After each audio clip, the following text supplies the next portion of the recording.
nammwe bwe mwajja wano nannyonnyola butereevu nti Gashumba bino bibyo bigambo byo naye kambikuddiremu obitegeere oba oli awo nti oyinza okudda mu senses eza bulijjo ze twogerako n'ova ku bikukujjo ate n'olabika ng'oyambadde essaati butereevu oyige n'okusiba amapeesa nga tonnaba kuva gy'oli ojja ojagale ng'ekifuba kikuli bweru. Njagala otegeera ebigambo bino bibyo specifically Gashumba n'Abannarwanda bali emabegawo n'eggwanga ly'Abarundi liri mu constitution ne president abu yakyusa bajjoko wini ne Jokomolo n'abateeka mu constitution ng'abawadde mannya malala.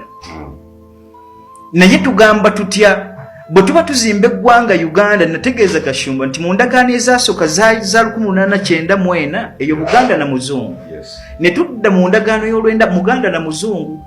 Ne tugenda mu ndagaano ya 1905 Muganda na Muzungu. 1907 ndagaano zonna zoogera Muganda na Muzungu. 1955 Muganda na Muzungu. Naye ng'ate awo mwesemba yagatta ebintu ebyo tuyingira tutya mu kigambo Uganda nga ffe Abaganda era conditions zitugattayo ze ziriwa.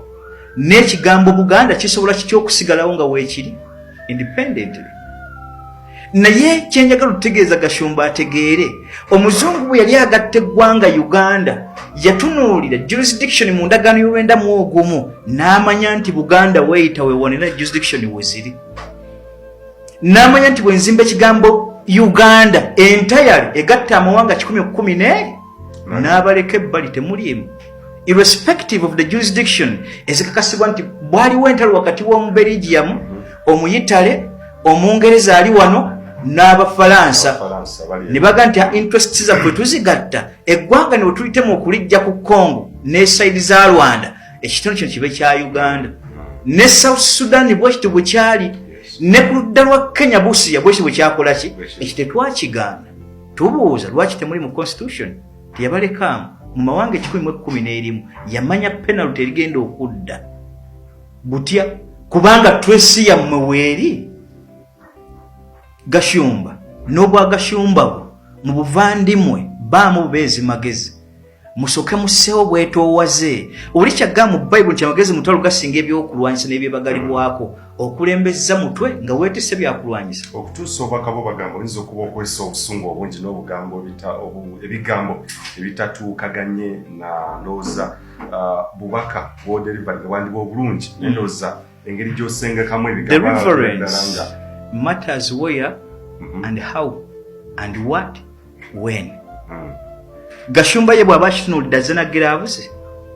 muntegeeze mutabani wa Nadduli oyo atuli bubi ezo giraavuze mwe bannamawulire eva and eva njagala mbulya ddye mu Bayibuli wali jakkirizamu nga Gashumba omukristaayo ajjemu agamba nti basirusiru mmwe akajjemu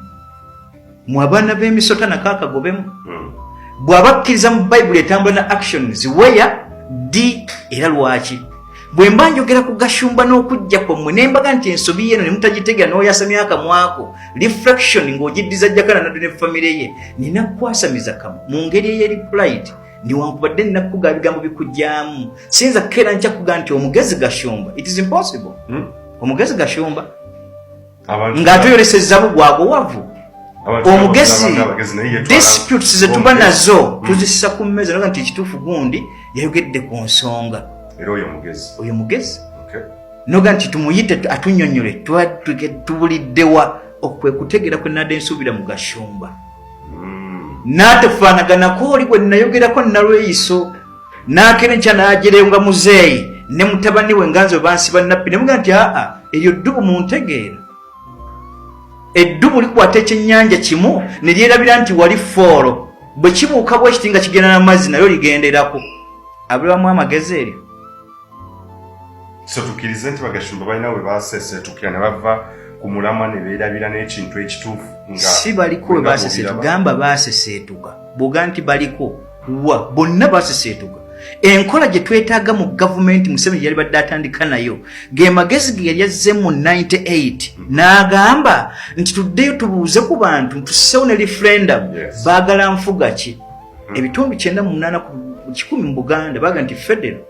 65% bannayuganda basigadde ne baga nti federal 35% yali nampawengwa era oddo kinaatwa lipooti n'agimulaga Museveni mu bulyolyomibwe yalondamu 35%. Reason being ekyali emabega w'ekyo bannayuganda bayinza okuba nti tebakitegeera olwaki yajja na decentralization. Yakimanya nti eggwanga bwe tugenda mu federal system bajja kubuuza bano where is your trace. Ekibatuuza mu ggwanga Uganda baali baddayo ku bujjajja obwabasembeza Buganda,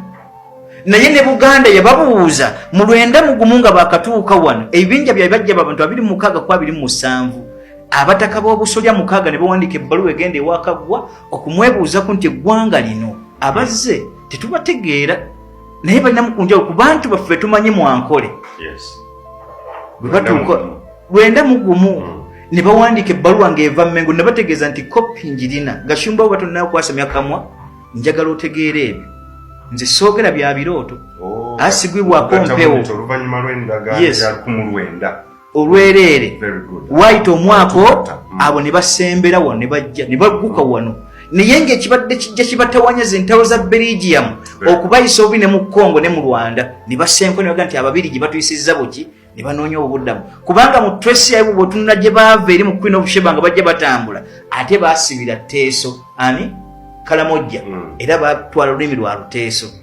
kyova nti ate baava eri direct kujja mu Buganda eri tubalaba nga olulimi boogera Luteeso naye tubuuza ate baasala batya bajje mu Buganda awo badde wabula basinza mu ntalo zaali eno n'embira gye babayisaamu Ababirigi okusembera wano. Nabuuza Gashumba Baganda bamwe bali 2 kilos ne Kabaale Bushenyi ne mutindiga okuva e Gatuna ne musa ne muganda tusibidde Buganda novaamu ebigambo ekisinga tetwabasembeza tuwaliwo mbojjanyi yonna bw'aba yakyusa naga nti ndi muvandimwe bwe nkutuna mu buvandimwe bwo kikujjako bubiibwo